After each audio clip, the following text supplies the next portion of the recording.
The Signal Oil Program, The Whistler.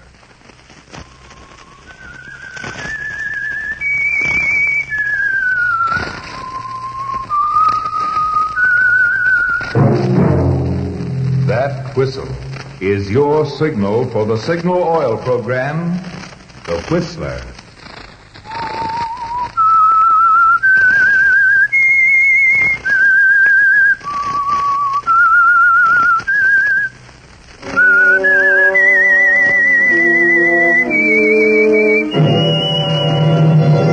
I am the Whistler, and I know many things, for I walk by night. I know many strange tales hidden in the hearts of men and women who have stepped into the shadows. Yes, I know the nameless terrors of which they dare not speak.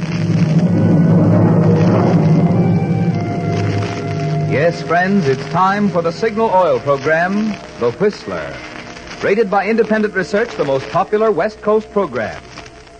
In gasoline, you know, it takes extra quality to go farther. And Signal is the famous Go Farther gasoline. So look for the Signal circle sign in yellow and black that identifies Signal service stations from Canada to Mexico. And now the Whistler's strange story, A Present for Ricky.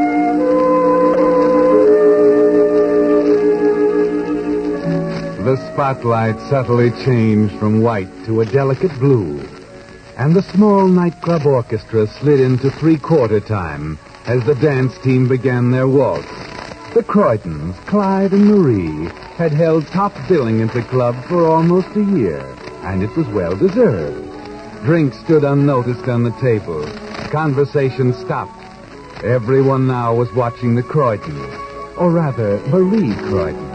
Slim, graceful, blue velvet Marie, smiling as she spun across the floor, poised for a moment, floated effortlessly back to Clyde's waiting arms. The customers love it.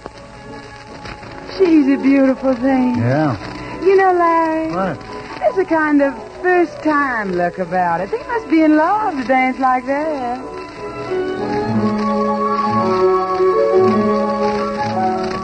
Yes, there was a first-time look about it. Even in the way they murmured to each other as they swayed gently together in three-quarter time. You're on your toes tonight, Angel.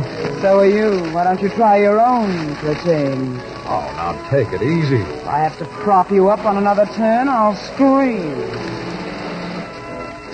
Yes, the customers love it. Clyde and Marie, husband and wife. Quiet maturity and breathless youth. And at the same time, on the other side of the room, a theatrical agent named Stanley Craig appraised the Croydons a little more critically. You like her, eh, Stan? The girl's good. She just needs a younger partner. The old boy swallows her up. See what I mean? Look at that spin. The guy's just too old for her. He's killing the act. You wouldn't be fixing to cut him off at the ankles, would you? What do you mean? You just might be promoting that rumbar expert you just picked up as our new partner. Name's Ricky, isn't it? What if I am? He's the boy who can do it. He's young, Mike. He's got looks and youth. See what I mean?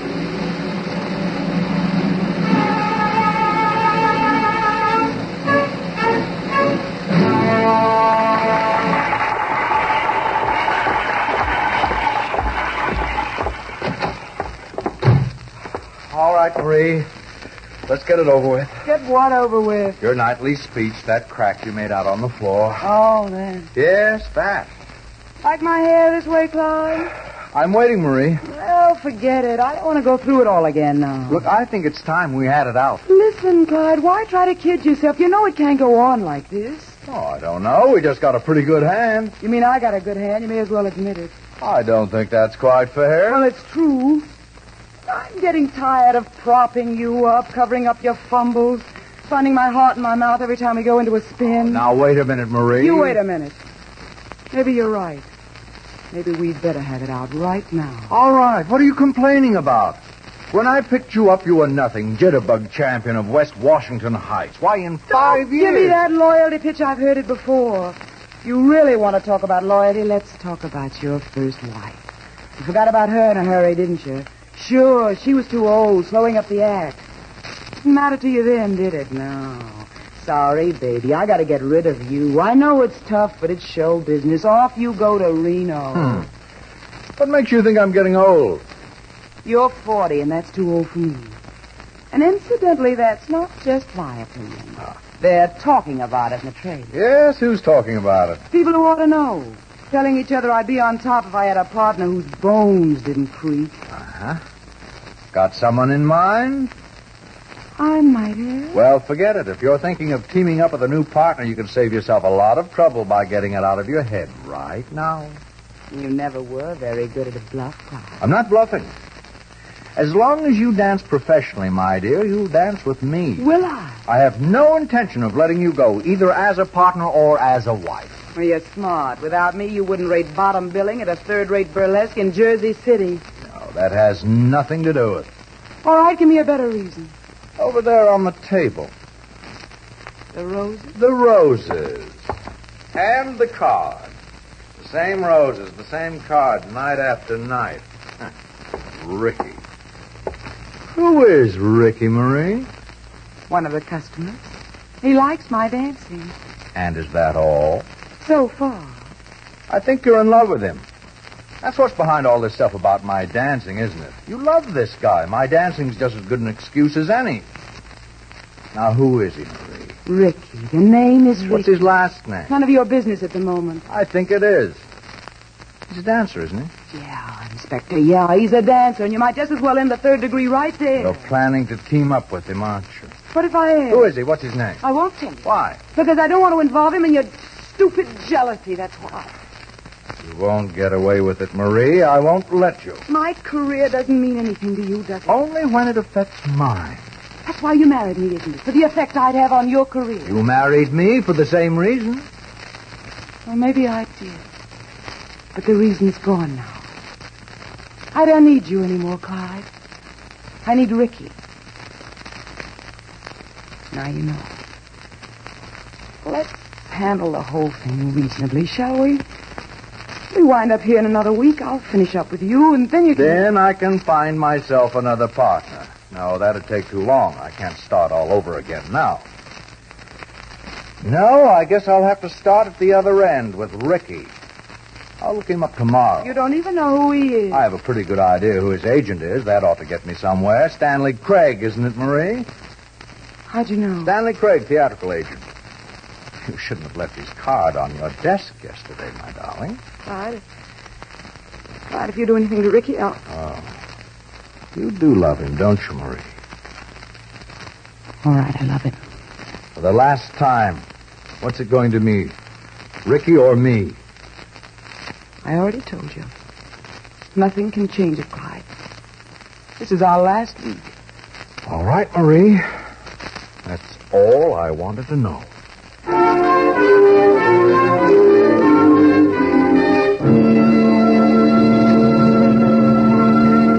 With the prologue of A Present for Ricky, the Signal Oil Company brings you another strange tale by The Whistler. But now a question. What gasoline is famous as the Go Farther gasoline? Well, if you've lived out west any length of time at all, you know that Signal is the famous Go Farther gasoline. Now, naturally, we're mighty proud of that reputation. But even more so, we're mighty proud of the performance features in today's Signal gasoline that make Signal's good mileage possible. After all, it stands to reason that to get more mileage, a gasoline must help your motor run more efficiently. Which explains why, when we put amazingly increased power into today's Signal gasoline, you get not only quicker starting, faster pickup, and quieter, higher anti-knock, but also a bonus of extra mileage. That's why Signal says look to your speedometer for the best proof of gasoline quality. It takes extra quality to go farther. Good reason why so many drivers are switching to Signal, the famous Go Farther gasoline. And now, back to the Whistler.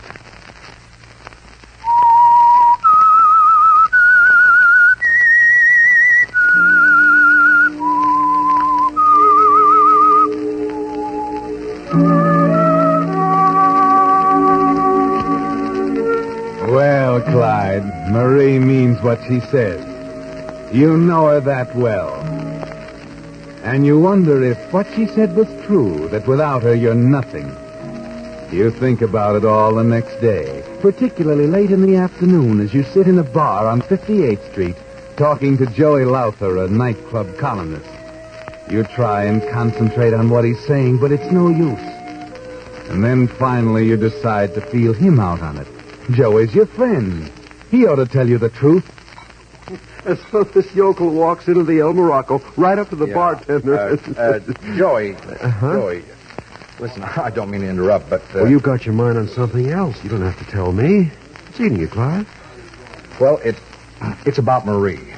She's such a kid, you know. But she can dance. Well, that's what I'm wondering, Joey. Do you think she's right for me? What are you talking about, right for you? She's terrific. I wonder. Of course, I taught her all she ever knew. Yeah? Now the kid's getting a little bit cocky. Oh. Of course, this is strictly between you and me. Well, sure, Clyde, but I've been thinking it might do me good to work with a new partner.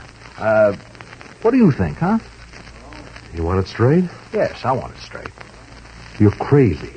I'm your friend, Clyde. I wouldn't give you a lot of malarkey. You better get that idea out of your head right now. Oh, why? The two of you together are a great team, Clyde. But what? But you'd never make it alone, Clyde, not in the top joints. You see, the customers are paying to see Marie. I know. Yeah, I know, Joey. Yeah, well, thanks.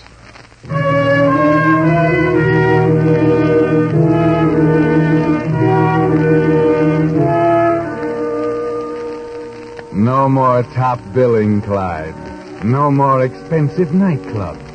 No more polite applause from the Cafe Society crowd. No more $1,500 a week. Nothing now but a seat on the sidelines, while Marie and this Ricky drift across ballroom floors, on and up to the top. You can't face it, can you, Clyde? It's more than you can take. That's why early the next morning you leave your apartment by the private elevator, and 20 minutes later you walk up a flight of creaky stairs to Stanley Craig's office in the West 40. Yes, sir. What can I do for you? You're, Stanley Craig? That's me. Pull up a chair. Oh, thanks. Well, I had quite a time finding your place. I thought I might be a little early.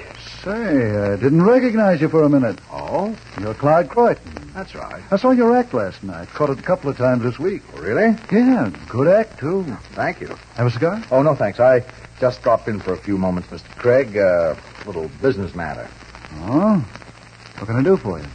Answer a few questions. Sure, glad to. Do you manage a dancer named Ricky?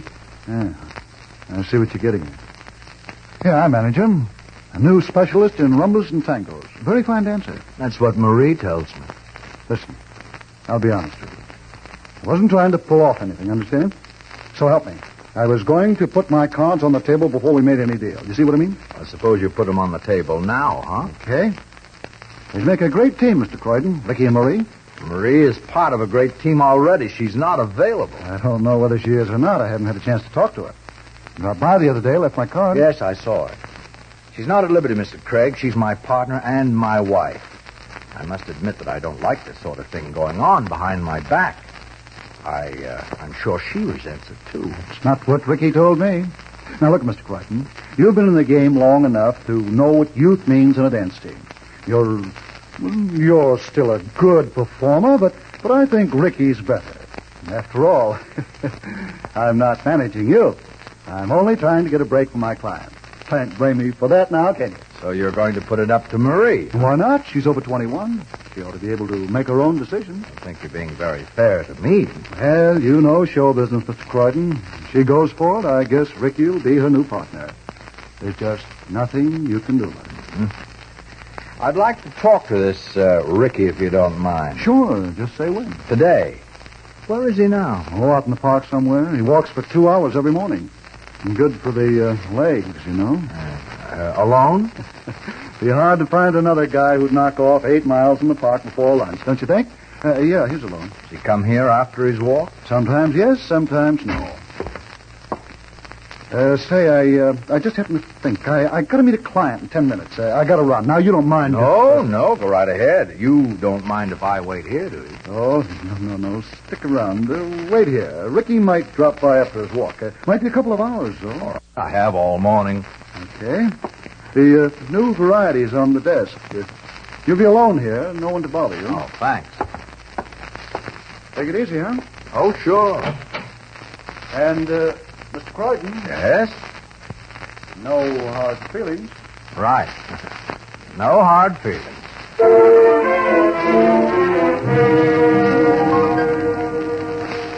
Oh, Clyde, no hard feelings at all. Just the amazing realization that not 1 minute ago, as you talked to Stanley Craig, you calmly, unemotionally, coldly decided to murder your wife, Marie.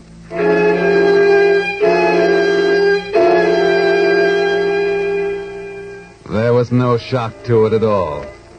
It seemed as if it had been there all the time, in the back of your mind, waiting to be formulated into thought. Yes, Clyde, here you are in Stanley Craig's office, alone. Ricky is walking in the park, alone. Marie is at home, alone, probably still in bed. You realize that another opportunity like this might not happen in 1,000 years. Yes. If you're going to do it at all, Clyde, you've got to do it now. On top of the file cabinet, you find a package of Stanley Craig's letterheads. On his desk, a battered typewriter. In your pocket, the card signed Ricky that came with the flowers. And most important, in your mind, an idea. There. Now, let's see. Marie, my darling, it is useless to try to put this into words. I've told no one of your decision to stay with Clyde because I know it isn't final. That you love me and always will. That the only future for either of us is together. At the bottom of the note, after all my love, you carefully copy Ricky's signature from the card. Then you check the date. Yes, you've dated it yesterday to make it look as if it had time to go through the mail. On the desk is a sharp letter opener with Stanley Craig's name on it. That's part of it, too, Clyde. You put it in your coat pocket, ready when you need it. Now, back to your apartment. You still have over an hour, and you know Marie will be alone.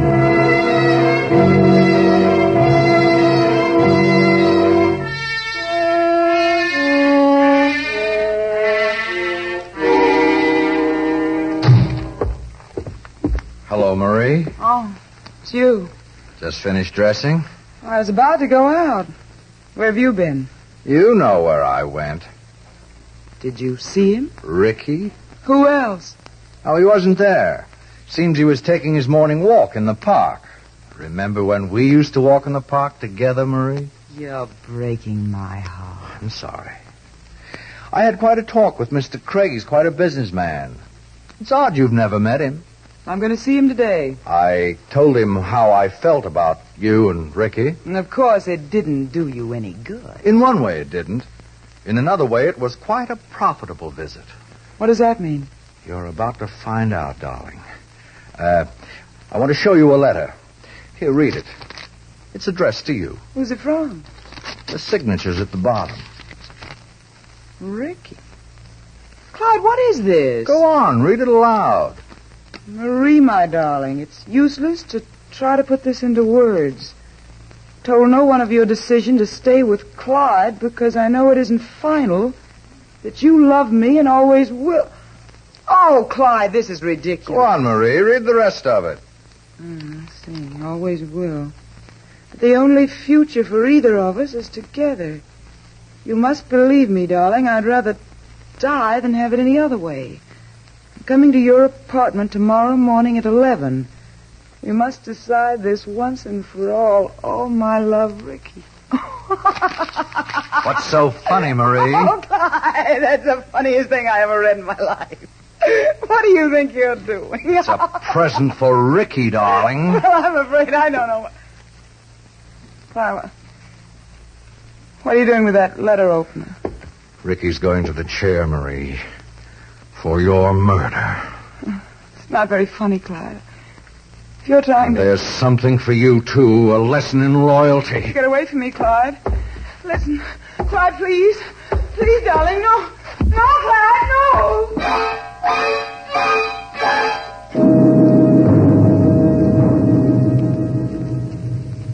Yes, Clyde. A present for Ricky. They'll never know now that Marie was about to toss you over for him. The letter will be published in all the papers, and that kind of publicity won't hurt you a bit, will it? You move quickly now. Toss the card with Ricky's signature on Marie's desk. Take the crumpled note from her hand and put it in the wastebasket where the police will be sure to find it. Throw the letter opener out the window into the shrubbery several floors below. They'll find that, too. That's all, Clyde. You're ready now. Nothing to do but leave the building by the private elevator and return to Stanley Craig's office. You're there in less than 20 minutes with a good half hour to spare. And best of all, you haven't been seen by anyone who could possibly recognize you.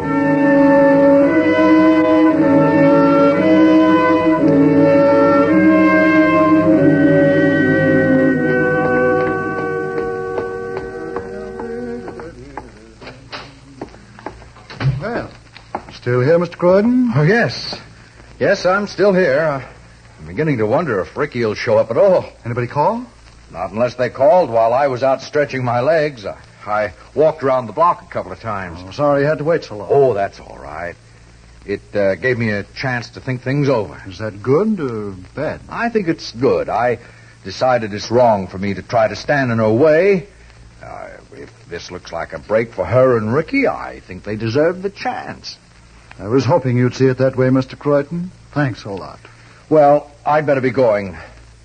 Tell Ricky about everything when he comes, will you? Sure. Going home? Yes. I think I better tell Marie.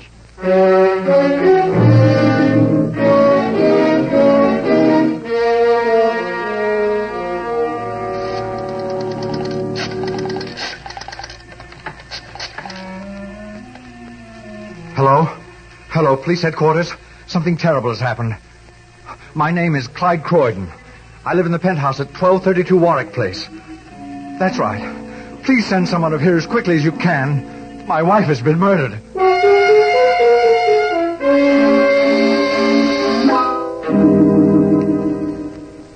I think we can clean this up in a hurry, Mr. Croydon. I don't want to talk about it anymore, Sergeant. Oh, sure. I still can't believe it. I know how you feel. I'll do anything I can to help, but you'll understand later on, please. Oh, sure, Mr. Croydon. Tomorrow, maybe.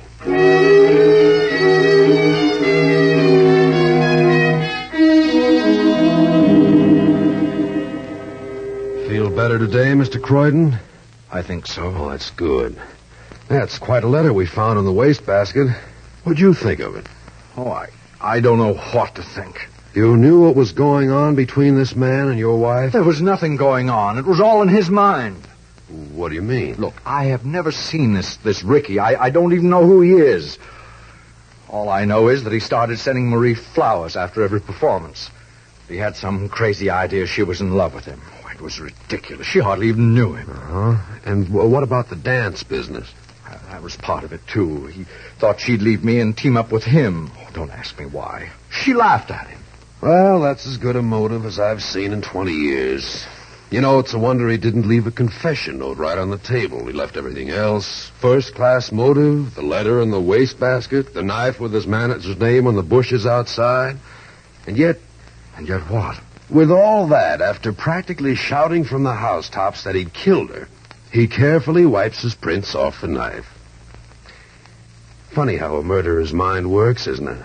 Yes, it's hard to understand. Oh, by the way, Mr. Croydon, this is only a formality, of course. Where were you yesterday morning before you found your wife? In Craig's office. I was waiting for Ricky to show up. I see. Craig seemed to think she'd go for him as a new partner, and I finally decided to go down and settle it. Mm-hmm. Have any words with Craig? Oh, of course not. I just told him if it was all right with Marie, it was all right with me. But I knew, of course, how she felt about him. Where was Ricky at the time? His manager said he was walking in the park, exercising his legs. Alone? Yes, I guess so. Well, there it is again. I'll bet the guy hasn't even got himself an alibi. Have you, talked to him yet? Well, the boys are looking him up now, and if you ask me, Mr. Croydon, that guy's a dead pigeon.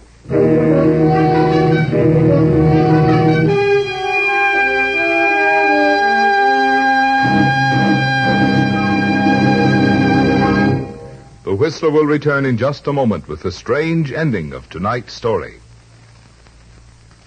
I wonder if you've noticed the increasing emphasis that's being placed recently on the independent businessman. Well, that's especially interesting to me because not just now, but for the past 15 years, in fact, ever since Signal Oil Company first started marketing gasoline, they have sold Signal products through independent dealer-owned service stations. And for good reasons. Not only because the independent businessman represents the American way of life that has made our country such a great place in which to live and make a living, but also because there's a personal advantage for you in having your car serviced at a dealer-owned Signal station. You see, your Signal dealer, being in business for himself, naturally has more incentive to give you the more thorough, more conscientious service that will keep your car happy and keep you his satisfied customer. This personalized service, plus the fine quality of Signal products, are two good reasons why Signal has grown so in popularity. Grown from a mere handful of stations serving Southern California into an organization serving 7 western states, from Canada to Mexico. And now, back to the Whistler.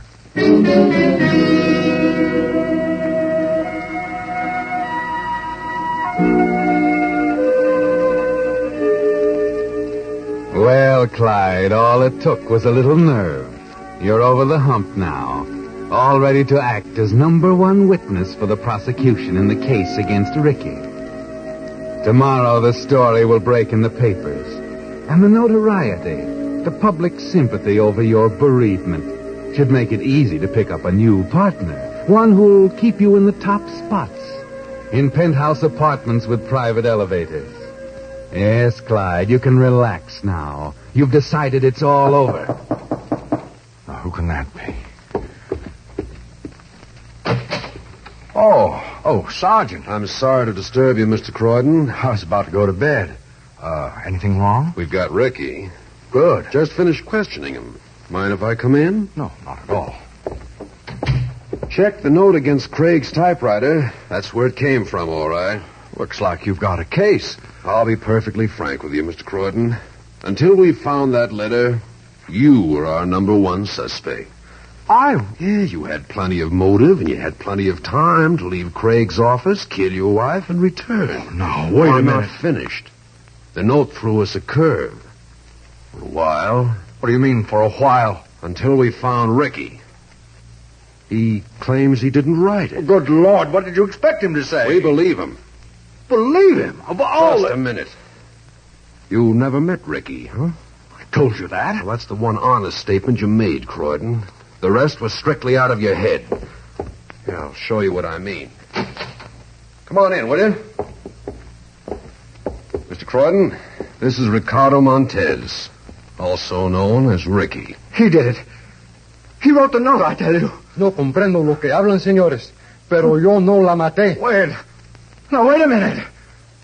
Wait a minute, please. Comprendes? No la maté. That's what I mean about the note, Croydon. The boy doesn't know a word of English. But it's a fake. Any foreigner can pretend he can't speak English. Maybe. But there was another thing about the note that tied it up, Croydon. What? It seems to me that if he could have written it, he'd have signed it in his own handwriting. But it was his handwriting. No, Croydon. You forged his name. But you copied the florist's handwriting.